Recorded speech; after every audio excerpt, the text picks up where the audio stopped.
Q2FY24 earnings conference call. We have with us today from the management of Tech Mahindra Limited, Mr. C.P. Gurnani, Chief Executive Officer, Mr. Mohit Joshi, Chief Executive Officer Designate, and Mr. Rohit Anand, Chief Financial Officer. As a reminder, all participant lines will be in the listen-only mode. There will be an opportunity for you to ask questions after the presentation concludes.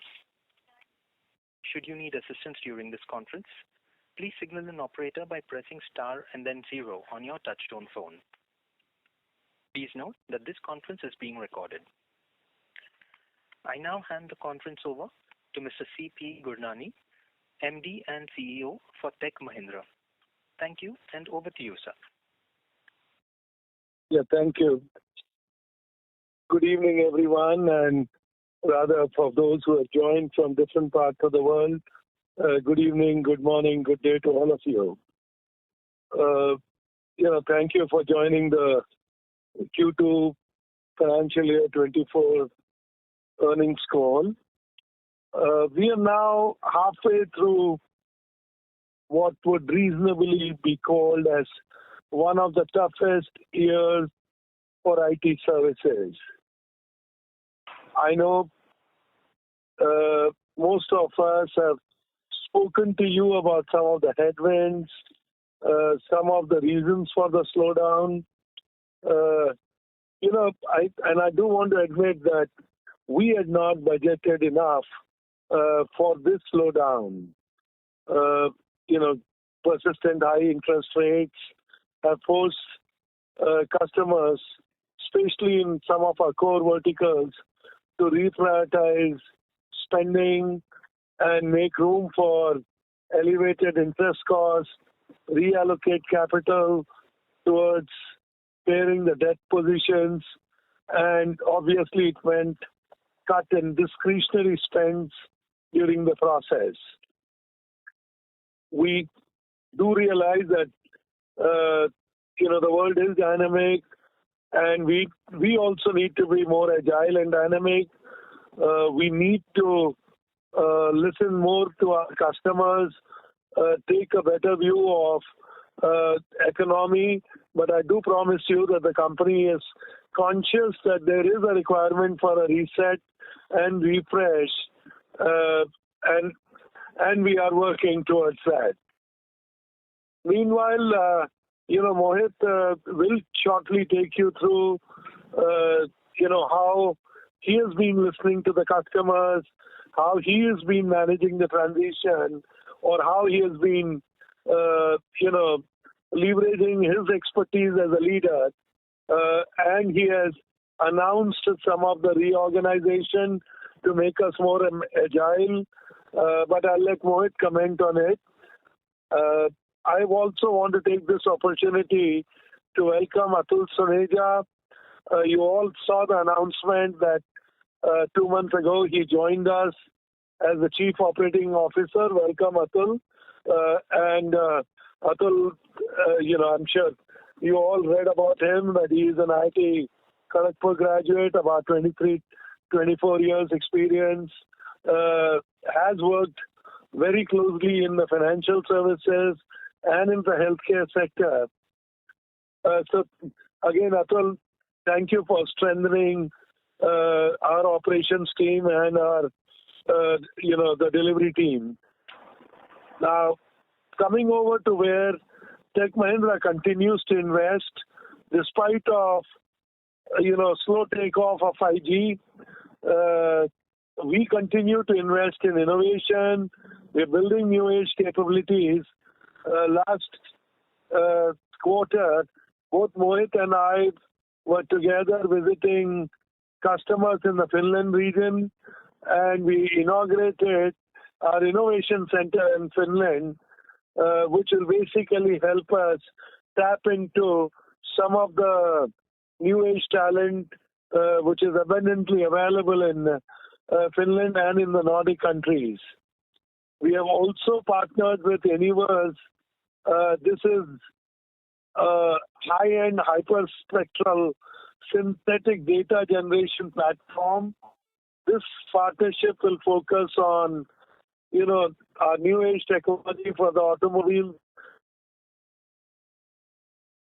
cabin systems, and it will also help us build the EV platform and the autonomous AV application, autonomous vehicle applications.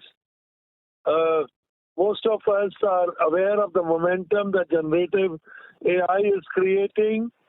We are working closely with lead partners like Google. We recently launched the generative AI-powered email amplifier at the Google global event. Now, the way the company is structured, the company has done it is GenAI is definitely a part of all our recent deal wins. The GenAI Studio now has almost 60 pre-built use cases, and over 10,000 associates use GenAI-based pair programming to boost their productivity. Continuing to innovate, continuing to invest. We started a new vertical about a year ago. It's a sports tech vertical where we have now built relationship with BCCI. Just a app that, right now India is hosting the Cricket World Cup. And we have now got BCCI as a client, IPL, NFL, the Mahindra electric car racing. We also did a very, very successful event called Tech Mahindra Global Chess League, where, it was heartwarming to see how digital and physical get together and how grandmasters are now propagating the use of digital to bring it, chess into every nook and corner of the world. And I'm happy that Tech Mahindra launched a digital product called Fan Next Not Now, which is basically bringing in fans closer to content, fans closer to creativity, fans closer to commerce, and more important is the backbone of all of this is new tech innovation. Backbone to all of this is, the communication vertical, which powers the solution. So, and we continue to work in partnership with some of the hyperscalers like AWS to build a sports cloud, because ultimately, a consumer community wants a personalized data-driven experience. Talking through the large deals, that last quarter was not that great. I think we have now improved the momentum. Q2, we delivered $640 million of large deals. Now, this has been, we signed these large deals in fintech. We have signed these large deals in digital transformation. Some of these large deals are also in modernizing the legacy telecom networks. So I think, I'm seeing a healthy pipeline, but, as you know that the market is slightly tough. The deal conversion cycles may become a little longer. We are definitely closer to the customer. I know Tech Mahindra wanted me to finish strong, but, I know we are in a cyclical industry. Tech Mahindra does realize that we didn't have a best of our quarters. We saw a decline of 2.4% over the previous quarter on a constant currency basis. We are looking at, optimizing our services. Mohit will take us through more about his drive to, reduce dependence on some of the low-yield geographies, and also, prioritize few of the service offerings. Similarly, Rohit will help us with the numbers on the EBITDA. I can only say the board continues to be very, very confident about the reset at Tech Mahindra.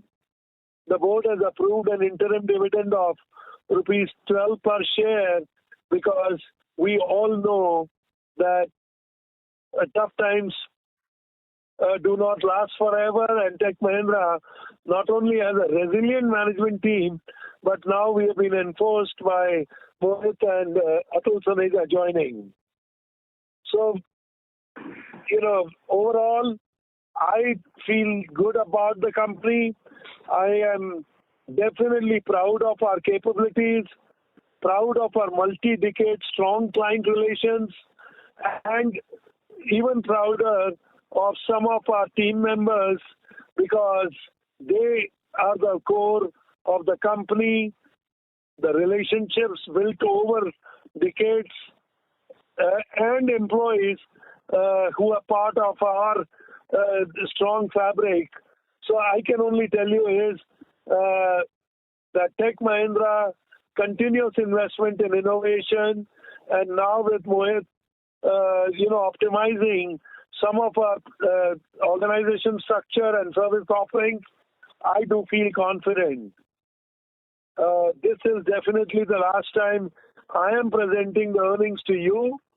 I cherish our friendship. I cherish the guidance that you've given me from time to time. I cherish the times when you have provoked me. I cherish the times when you have been a good shoulder for me to bounce ideas. I love the interaction that I've had with you. Thank you so much. And I know Tech Mahindra, particularly Mohit, will continue to get your coaching, guidance, affection, and more importantly, the cheer that Tech Mahindra and Mohit will need. Thank you again. Thank you so much. Over to you, Rohit, for the next few sessions. Thank you, CP. This is Mohit here. Before I pass it on to Rohit, as you've suggested, I'll just give a quick update on the proposed reorganization.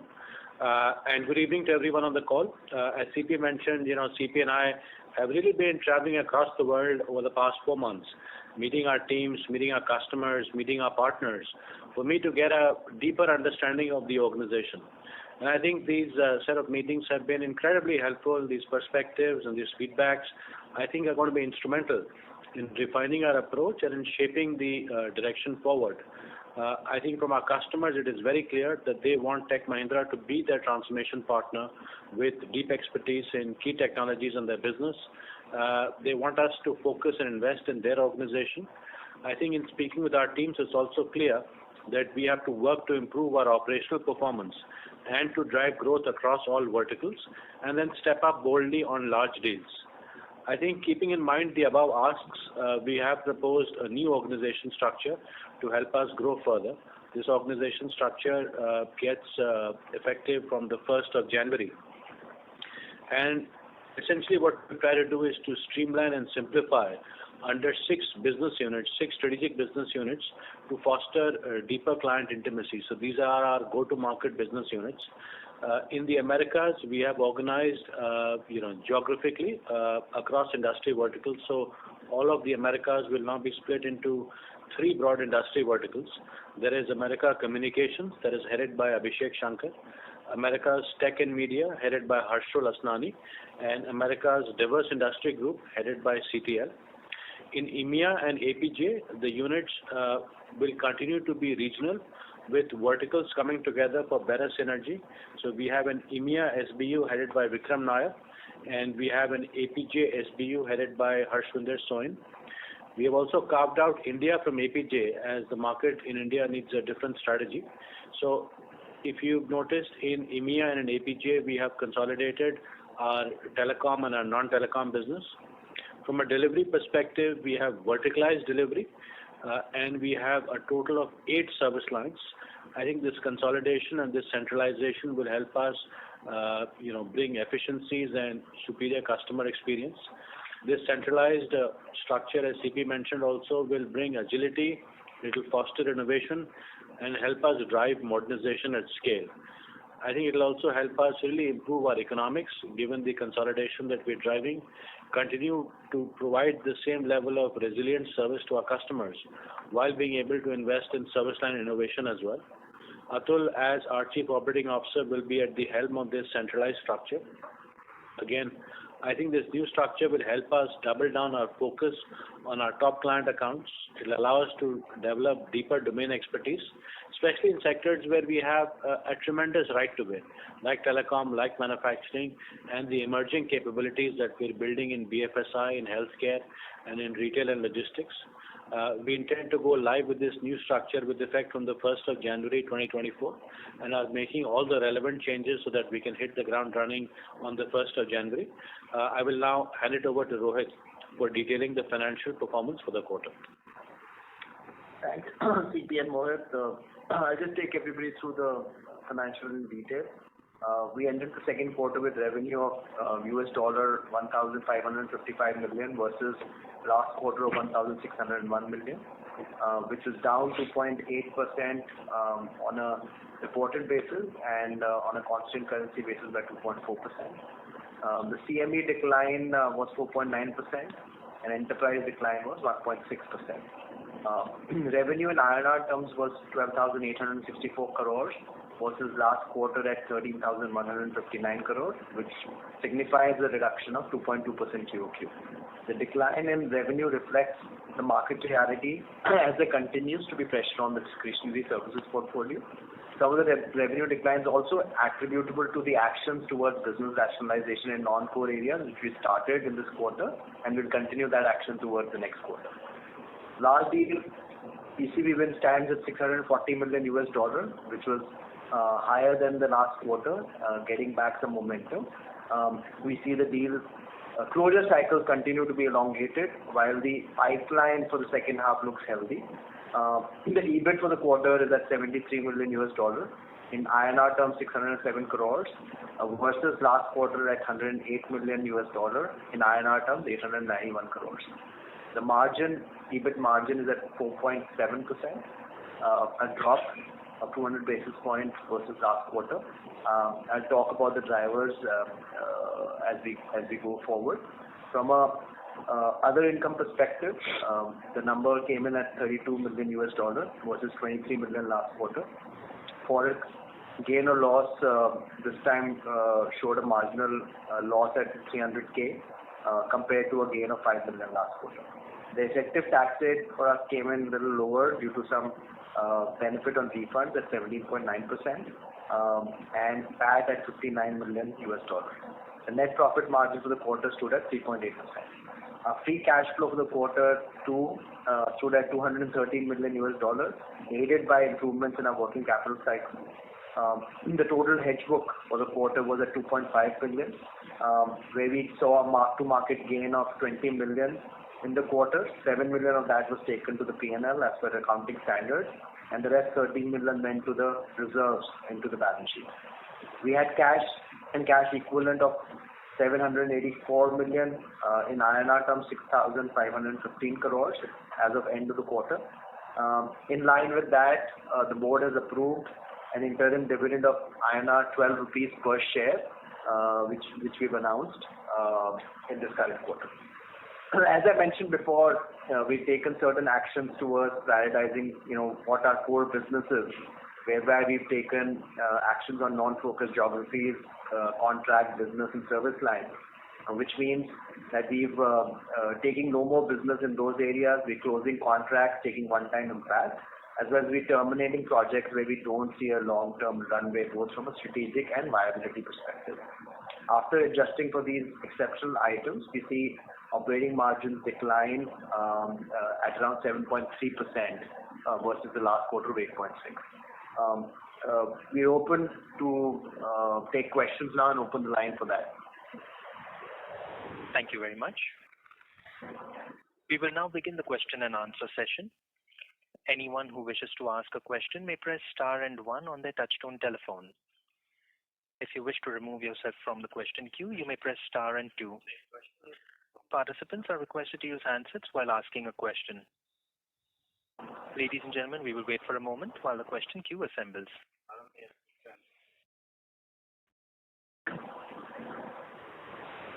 The first question is from the line of Kumar Rakesh from BNP Paribas. Please go ahead. Hi, good evening. Thank you for taking my question. Best wishes, CP. It has been a pleasure interacting with you over the years. My first question was, Mohit, you talked about the reorganization and the focus that it brings on the agility as well as doubling down on the client accounts.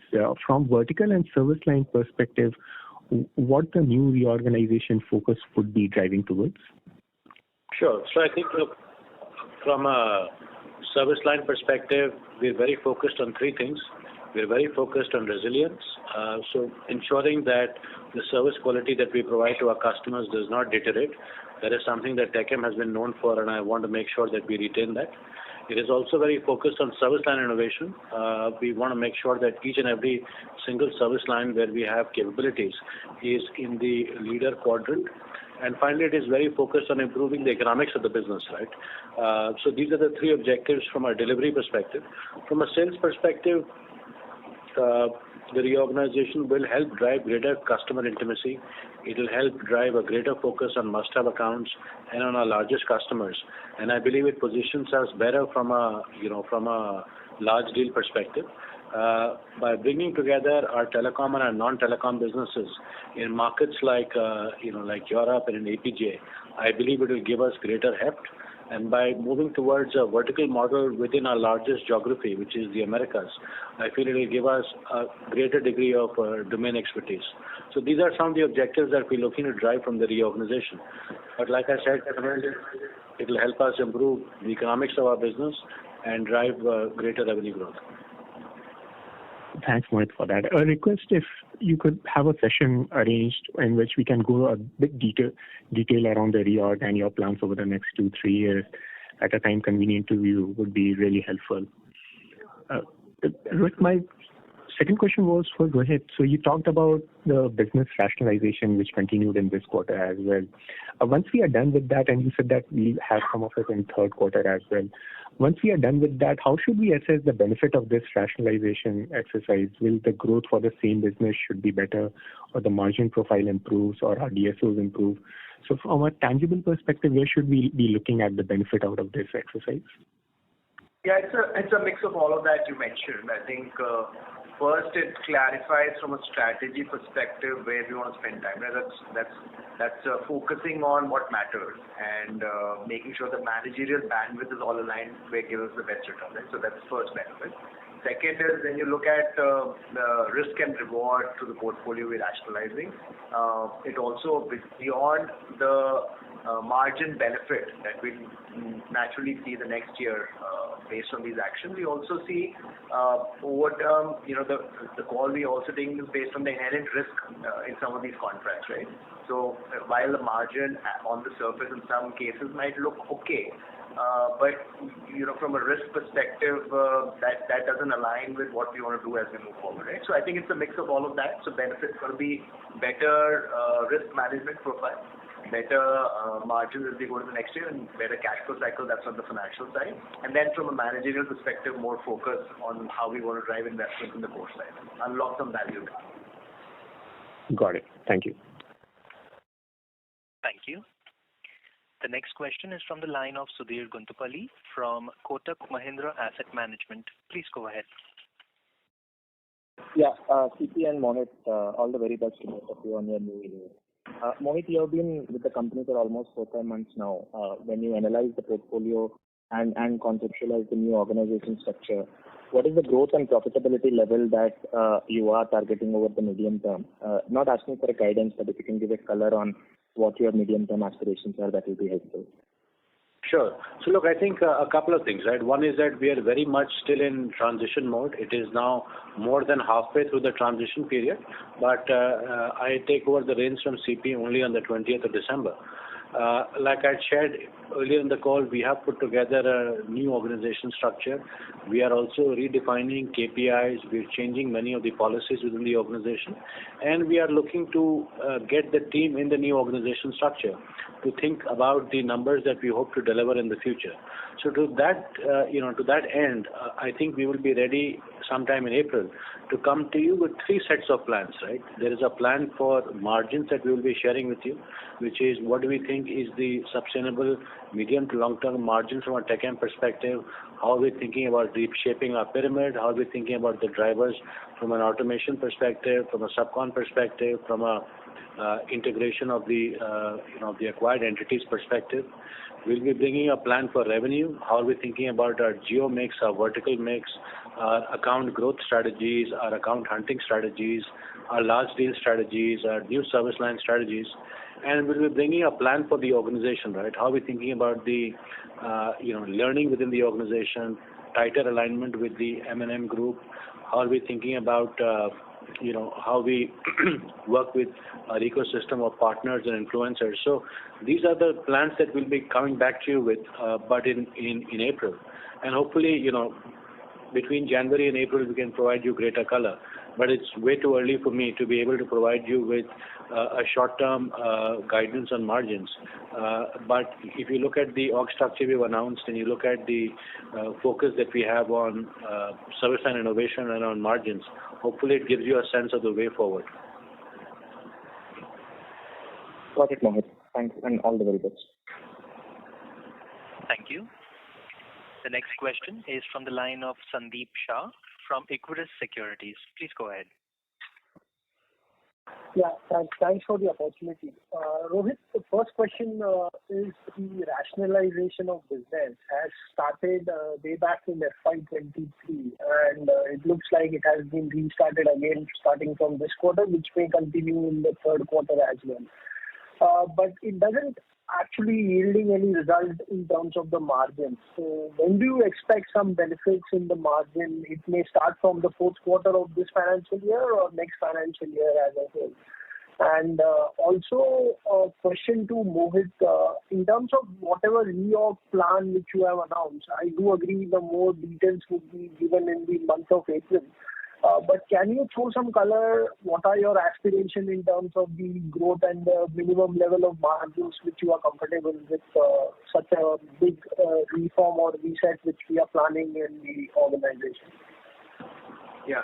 So Sandeep, maybe I'll take the margins one first in terms of that, right? So if you think about what we started action on, we executed and communicated an action on an annualized basis of around $60 million. So when you look at $60 million from a low margin perspective, if you assume 0% versus the portfolio average of 15, that gives you on an annualized basis of 9 million benefit, right? So it's not, from a significance perspective, quantum-wise, that doesn't give you the impact at a portfolio level, but I think from our perspective, it all is adding up, right? And that's what we've clearly articulated that we'll continue this exercise, right?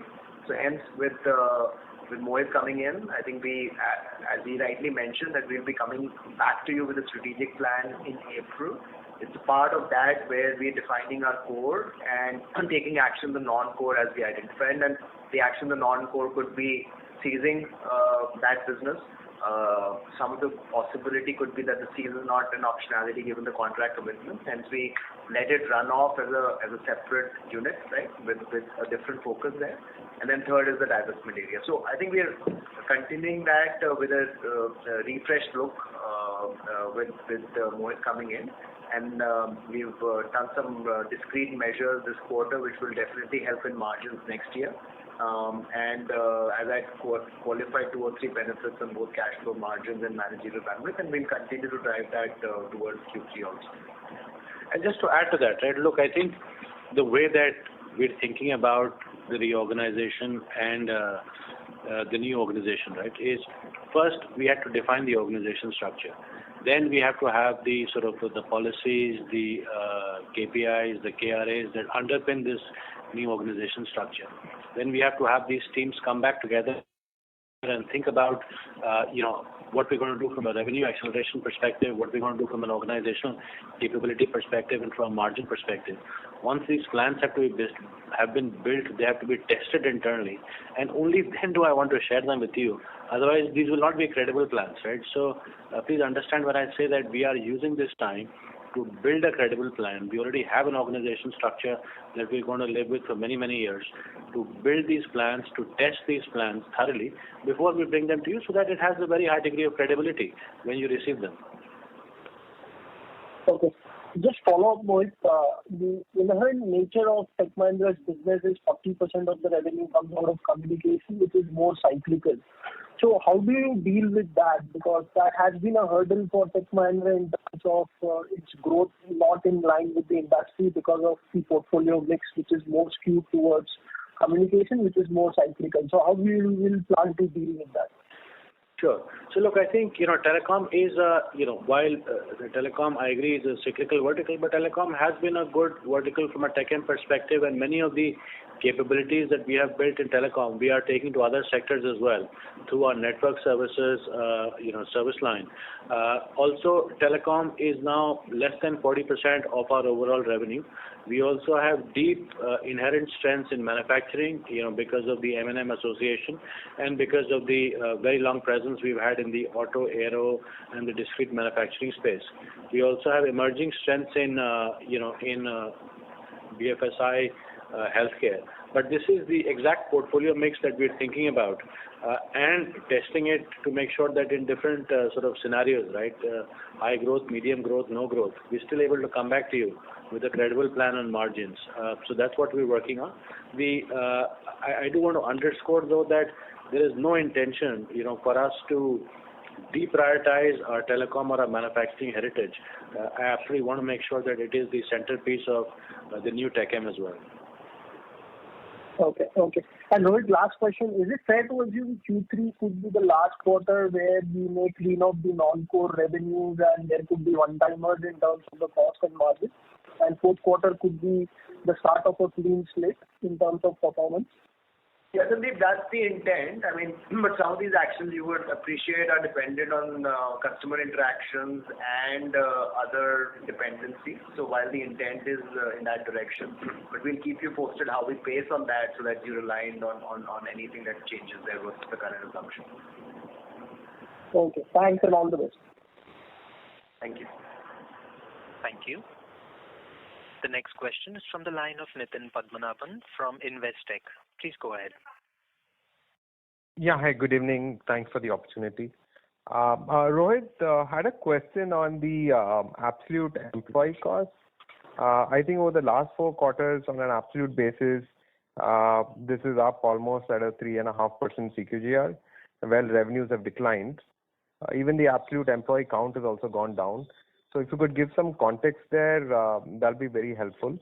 The second is your thoughts on telecom. Do you think it sort of is bottoming out, or how you're looking at it? How should we think about it as we look into the second half and going further? Those were the 2 questions. Thank you. Yeah, so from an employee cost perspective, I think we did wage hike a little bit later last year, so more towards Q2, Q3 cycle. And this year we've done the wage hikes Q1, Q2 cycle with most of it in Q1, right? So I think from a inherent increase perspective between the last 3 odd quarters, that's showing as 2 wage cycle impact, right? So that's causing an increase there. We are in the current quarter, while the impact is minimal, we've also started as a part of a long-term strategy investing in freshers from a long-term view of pyramid correction. So that, while not a big cost item, will continue as a long-term measure for us, which will be an investment for few quarters before we start seeing the return there, right? So that's kind of the drivers there in terms of employee cost increase. From a telecom perspective, I don't know, Mohit, if you want to add based on the discussions you've had with the customers. I think maybe quick view is when we look at our customer discussions and the geographies we are operating in, we don't see a dramatic uptick into the second half versus the first. If you look at the global results of majors and telecom players also are not that favorable. What we try to work on is what Mohit mentioned, making sure that we use this opportunity to get the organization structure in the right direction from a long-term perspective, so that we leverage that domain expertise, which we truly believe in from a telecom perspective. Mohit, yeah. Look, I think we do have deep and exceptional capabilities from a telecom perspective. So as and when the sector bounces back, I think we will have the ability to to grow with the sector. At the same time, I'm also quite keen that that we are all quite keen that we don't do any suboptimal deals. That we don't this is not the time for us to be doing crazy deals, and I want us to avoid that temptation. Sure. Just one last question for Mohit, if I may. Is that over the years we have done a lot of acquisitions, and do you see that a lot of these acquisitions that have been done, that the cross-sell opportunities to multiple customers across TechM, has that sort of been embedded, or that's something which is sort of a low-hanging fruit that can be sort of executed on as we go forward? I don't think it's low-hanging fruit. I do think that some of the sort of opportunities of cross-sell have been utilized, but certainly there is the possibility of doing more. For instance, we have made acquisitions of a digital engineering services company with strong capabilities in Eastern Europe. Now, digital engineering clearly is a skill in great demand the world over and across industries. So Atul and I will be working very closely to see how we are able to grow our engineering business on the back of this and other acquisitions. There is also, some acquisitions that we have in the design space where there is the opportunity to take that capability across various verticals and across various geos. So there's certainly the possibility to optimize the acquired entities from margin perspective and from a cross-sell perspective. But I don't think that there is any particularly low-hanging fruit there. Perfect. Thank you so much, and all the very best. Thank you. The next question is from the line of Ravi Menon from Macquarie. Please go ahead. Hi, thank you. CP, it was great seeing you and your team transform Tech Mahindra. Best of luck for your next adventure. You spoke of how 5G-related spending has been a little slow, but given how 5G has failed to uplift consumer output, I think in all markets, and we've also not seen any killer enterprise use case come up, can we even expect 5G-related spend to pick up in the near future? Yeah, this is Mohit here. I think, from a 5G perspective, I don't think that there is any near-term expectation that there will be a significant pickup in demand. I think while the telcos have invested quite aggressively in 5G historically, there is a little bit of a pullback now, and there are use cases that we have built with telcos. There are labs that we have established, and we are very hopeful that in the medium to long run, whether it's manufacturing or it's travel, we will start to see more 5G use cases. But there isn't a near-term bounce that is visible. Thank you, Mohit. And while it's great to see the 99% payout to shareholder first half, I mean, with 37% of the revenue coming from communications, and as you spoke, we are not likely to see an immediate or near-term uptick. Wouldn't the turnaround be aided by some inorganic initiatives in verticals like BFSI, where we are subscale versus peers?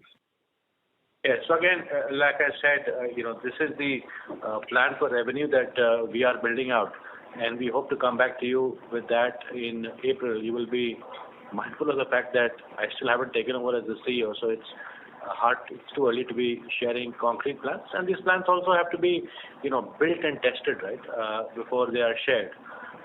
But we will certainly come back to you, and it is very much on our mind. Like I said, our plan for revenue will include things like how we're thinking about the vertical mix, how we're thinking about the geo mix, how we're thinking about our service lines. All of these will be in our plan. Right. So we shouldn't take the current capital allocation as kind of, what is the norm, right? Yes. No, certainly. I mean, we are looking at reshaping from a margin perspective, from a revenue perspective, and from an organization perspective. Great. Thank you. Best of luck. Thank you. The next question is from the line of Gaurav Rateria from Morgan Stanley. Please go ahead. Hi, thanks for taking my question. Firstly, all the best to CP for future. Two questions. On the margin profile, I understand that you'll be sharing your plan in April, but just trying to understand based on your experience so far, what are the key levers that will help you to bridge that gap and attain the steady state margins? Well, I think the levers are pretty much the same that you would have for any player in our space, right? So there is the pyramid that we're looking at, and therefore, for the pyramid specifically, what is our average resource cost, both offshore and in all the geographies in which we operate. We are looking at a service line mix because certain service lines like digital product engineering, for instance, have a higher a higher realization than service assurance, for instance. We are looking at the acquired entities and the profitability of these acquired entities. We are looking at the productivity that we can drive in our fixed price portfolio using automation. We are looking at our head to tail ratio or the span of control that we have within the organization. We are looking at the level of subcontracting that we have. These are the broad areas we're looking at. To be candid, I don't think that there is very much from an SG&A perspective, but these are the broad lines we're looking at when we talk about the margin expansion program. And we will be sharing the details with you as we build and test our plan. All right. Last question. On the large deals, can you specify what initiatives are you taking and what would be the sweet spot for Tech Mahindra? Thank you. Yeah, look, so from a large deal perspective, first of all, I just want to underscore that TechM actually has been extremely successful in large deals historically, right? It's one of the first companies in the space to actually do billion-dollar deals, well ahead of many of our larger peers. So there is a lot of expertise within TechM in commercially structuring, but also in delivering successfully on large deals, right? We have created a large deals capability within each of the SBUs. Because the SBUs at the end of the day manage the accounts. We're also looking at creating a large deal capacity centrally. And the central large deal capacity will essentially be, deal directors and deal advisors, building relationships with the various deal advisors, but also identifying patterns, right? Are these digital transformation deals? Are these cost takeout deals? Are these Gen AI-led deals? Are these cloud and infrastructure deals? So that we can then take these patterns across multiple deals to multiple clients. So that's how we're thinking about large deals. I want to make sure that while obviously we do our best to win large deals, that we don't go, that at the end of the day, we have a certain margin aspiration that we want to build. And so therefore, we'll be guided by that as we shape our large deals structure. Thank you. Thank you. We have the next question from the line of Rishi Jhunjhunwala from IIFL Institutional Equities. Please go ahead. Yeah, thanks for the opportunity. Just a couple of questions. Firstly, if you just look at our top 5 clients' revenues, right? So in the last 6 quarters, they are down almost 30%. So just wanted to understand, what is the nature of ramp down, given that these were, being the top 5 clients would be large and fairly long relationships that we would have had, and I'm assuming the budgets wouldn't be down by that amount. So have we lost wallet share there? Yeah, so few impacts, Rishi. I think in one of the maybe 3 or 4 I'll articulate. One, the rationalization that we did was within one of the top customers where we had a particular area that was non-strategic, non-core, agreed with the customer, and we kind of took it out. So that was kind of non-value added for them and for us. So it's kind of a pass-through, if you will. So that caused a 15 million a quarter impact, right? So that was part of the top list. Second, we see, as you know, a lot of our top customers are also from comp space. So there we mentioned in our narrative over the last 3-4 quarters that one of our top customers going through a downward spend pattern, and that has impacted us, negatively. So that's the second driver that's caused a reduction in the top account. And then, between, if you just kind of normalize these two, and where we can share specific walk with you, outside of that is going to be all in average with the discretionary spend that we've seen go down. Understood. And just secondly, on the margin side, right? So the last 2 quarters have seen about 650 bips of margin decline. Just if you can quantify how much of that was purely led by all the restructuring efforts that you would have done either on the customer or on the employee side, and any kind of visibility in terms of reversal of those in the time period in which you can. And I'm just talking about these one-off expenses, right? So I'm assuming there should be some visibility around that. That will help. Thank you. Yeah, sure. So I think from a last quarter perspective, we reported a number of 6.8%. In that, we had broadly 2% one-time impact due to mainly due to a customer bankruptcy, right? That we had to take a charge. So that gives you a normalized view closer to 8.7, 8.8%, where we were last quarter. And from there, I think based on the operational drop we've seen in utilization, revenue decline versus not equivalent cost out in the time frame we had, and some partial VP reinstatement which we cut the previous quarter, we've seen a normalized margin dip down to 7.34%, right? And then this quarter, if you add back the exceptional items, so then we've had the exceptional items, right? So you take that out, the reported margin is 4.7%. The exceptional items of the quarter is around 260 basis points. So 260 basis points for this quarter and close to 200 basis points last quarter. Those have been the exceptional items that we've seen in the last 2 quarters. So I'm assuming these two should ideally be, reversed in the next 2 quarters, right? So these are, look at the, say for example, customer, when you say reverse, it will get normalized. Yes. It won't repeat. But when we look at Q3, as I mentioned, our portfolio identification of the core and exiting non-core will continue towards Q3. That's the current plan. And since there are a lot of dependencies on multiple stakeholders on executing those actions, there could be some 1 month up and down that I mentioned. Will keep you posted on how that goes. But right now the intention is to close all our portfolio clarity actions by Q3. Understood. Thank you. All the best. Thank you. Thank you. The next question is from the line of Manik Taneja from Axis Capital. Please go ahead. Thank you for the opportunity. While some of my questions have already been answered, but just trying to understand what are you seeing from your customer portfolio in terms of verticals like financial services and manufacturing? Sure. So look, I think manufacturing is a very significant vertical for us, and I do feel that we have an incredible right to win. It's also a sector that is being transformed quite dramatically by everything from 5G to IoT to automation in the plant to everything that is happening from a digital perspective on the sales front.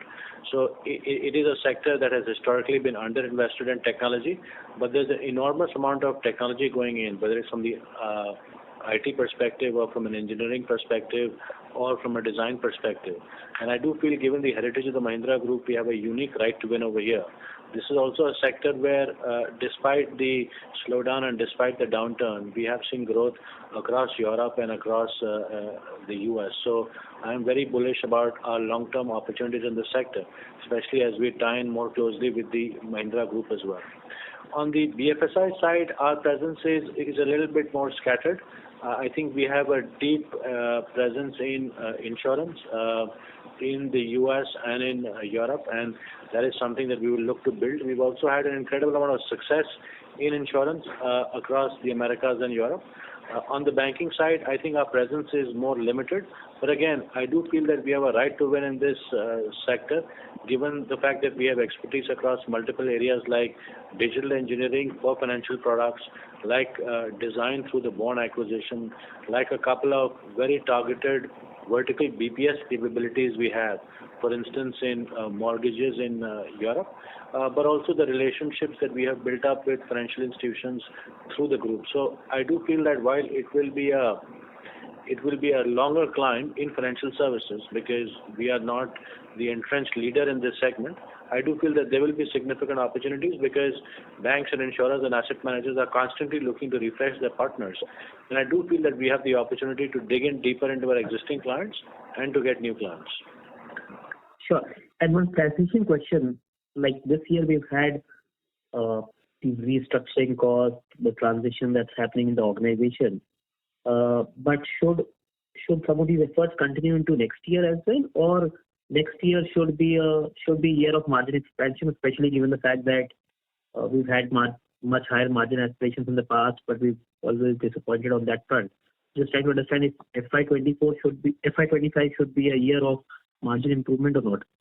Yes, absolutely, for sure. Sure. Thank you and all the best for the future. Thank you. The next question is from the line of Vibhor Singhal from Nuvama Equities. Please go ahead. Yeah, hi. Thanks for taking my question. So, Rohit, my question is on the margins again. Two parts to the margin breakup that you gave. You mentioned there was a 200 basis point exceptional item last quarter. This was related to a client bankruptcy, and around 260 basis point in this quarter. So what was this 260 basis point in this quarter related to? I mean, is it that we are shutting down some subsidiaries? Is it some severance packages that we are giving or some penalty that we are paying for some contract termination? It would be very helpful if you could just broadly classify, if not with the numbers, just with the heads as to what exactly does this 260 basis point compose of? And then I have a follow-up question. Yeah, sure. So it's some of that you mentioned. It is broadly we decided not to take any more business in certain category of geographies, type of customers / business line. That's one where we've said no to that business or said strategically doesn't fit in. We've closed contracts based on the similar outline where they don't fit us from a long-term perspective, taking one-time closure impact. And similar to that, where we could terminate, we've taken those terminations as well. So that's where it is. And in some cases, we've also isolated those as separate runoff portfolio, right? So I think those are the impacts we've taken in the quarter. And would it also have some severance pay of maybe people who have left or have been asked to leave? Not right now in the current action set. As we continue to outline our focus areas moving forward, there are areas where we think we don't have a viable divestment case, and we stop those businesses and have some restructuring or severance impact that could be a part of the next cycle of action. Next couple of quarters maybe. No, I mean trying to get it towards the next quarter, but okay. As I mentioned, given the dependencies, regulatory, other aspects, if there's an overflow, we let that communication flow through to you guys. Got it. And my second question is that this takes care of the one-time impact in Q1 and Q2. Now, adjusting for that, our margins in this quarter is 7.3%, which is almost 400 basis points down in the last couple of quarters. So what is the reason for this core margins, excluding the exceptional items, to be down by 400 basis points? Yeah, I mean, revenue is definitely under pressure, right? So that continues to be a big driver. Which you see, that's number one. Second, we've had, while we've taken a call from a long-term perspective to continue our regular wage cycle, so that's also added to a cost from a quarter one, quarter two perspective. When we look at actions from an operational perspective, while some of them have been executed well, you can see that in the sub-con line item over the last 3-4 quarters, we've continued to play that out. The headwind that we've seen on some of these items have kind of led to a gap versus the improvement that's visible, right? So that's kind of broadly where it is. As we look into the future, into the second half, our view is the revenue will continue to be under pressure while the deal wins have come into momentum. So hence our cost and relevant actions have to be in line with that. And also as we think about the next year and the baseline around the core business that we continue to maintain, what's going to be the right set of growth numbers, and in accordance with that, our cost alignment to make those actions happen. And that's the plan that we will share with you as we move forward. Got it. Great. Thank you so much for taking my question and wish you all the best. Thank you. Ladies and gentlemen, we will take that as the last question for today. I would now like to hand the conference over to Mr. Mohit Joshi, CEO Designate, for closing comments. Over to you, sir. Well, thank you all again. I just wanted to end by, first of all, thanking CP, because this is his last investor call, thanking him for his leadership through the past many years in guiding TechM to its relevance today. So thank you, CP. Also from a TechM perspective, while there are obviously near-term challenges, I am very enthused about the medium to long-term prospects of our business, given the depth of client relationships, given the outstanding talent that we have, and given the incredible support that we have from a very successful group, the Mahindra Group. I am very optimistic about the long-term potential of the business and look forward to sharing the plans that we'd mentioned, a plan for revenue, a plan for the organization, and a plan for margins with you over the next few months. So thank you and speak to you soon. Thank you. On behalf of Tech Mahindra Limited, that concludes this conference. Thank you all for joining us. You may now disconnect your lines.